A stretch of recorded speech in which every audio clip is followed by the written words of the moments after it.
Unit 9, Lesson 4, Gathering Primary Data. This lesson will look at how to gather primary data and the main methods of collecting primary data. Why gather primary data? In a study conducted by Alison Head on information literacy in the workplace, the lack of primary research skills of graduates was highlighted as a major issue.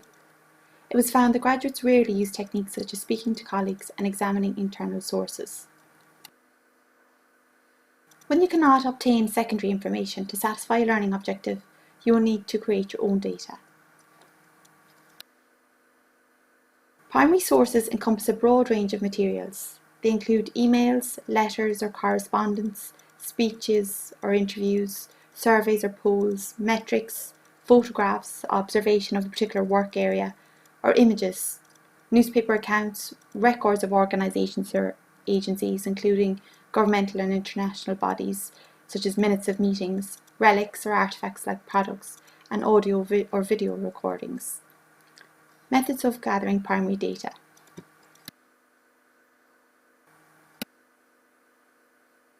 Some of the main approaches you might use might be a survey. You might choose to survey partners, suppliers, or customers on company issues. So for example, if you wanted to examine why there was a high turnover of staff within a company, you might decide to survey your employees about the main issues people face within the workplace. Viewing. You might choose to speak to partners, suppliers, customers, and employees about how to improve a particular work process. For example, you might speak to your customers or suppliers about the forecasting techniques they use in their organisation. They allow you to interview or gather the perspectives of multiple people at the same time. So for example, if you want to implement a new IT system in the company, you might gather a number of employees together to gain an understanding of what features they would like included within this new IT system.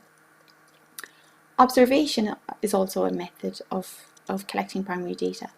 You might go to a work area to observe or a process area to observe how a process is conducted, how it's laid out, and maybe how to improve the layout of this. Observing artifacts. So for example, if you want to look at how to improve a particular product, you might look at the output of the product from a production line and how it might be improved. Performance measurement. By identifying how your company is performing in certain areas, you'll be able to see how you compare to your competitors or identify areas for improvements. It might also help you determine if there's a correlation between an event that occurred and a change in your business process performance. Even analysis. This allows you to identify how much you need to sell in order to break even. This uses flowcharts and other techniques to graphically display a process to understand issues associated with it.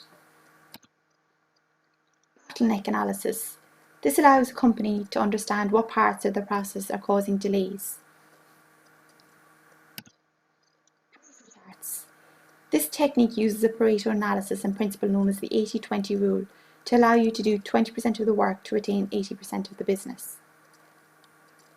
Links on further information and how to use these approaches are available in the text version of this learning material.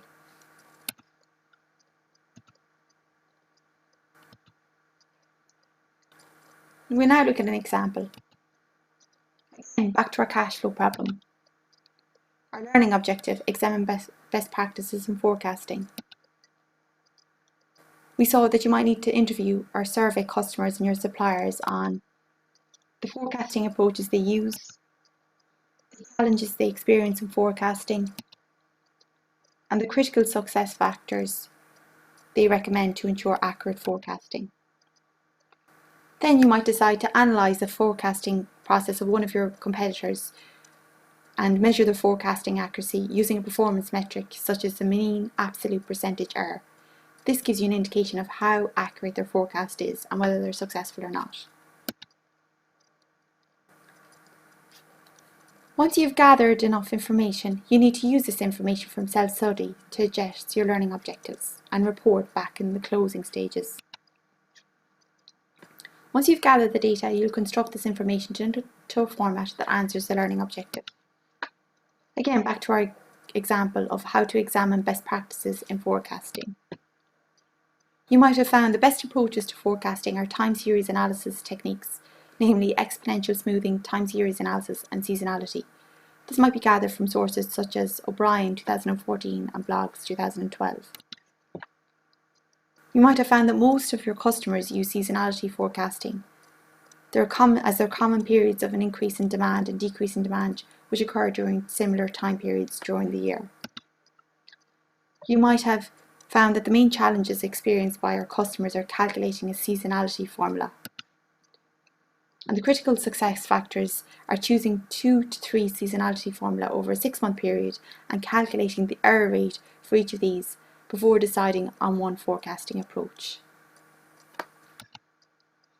In the next unit, we will look at reflection reapplication in the closing stage of the PBL process.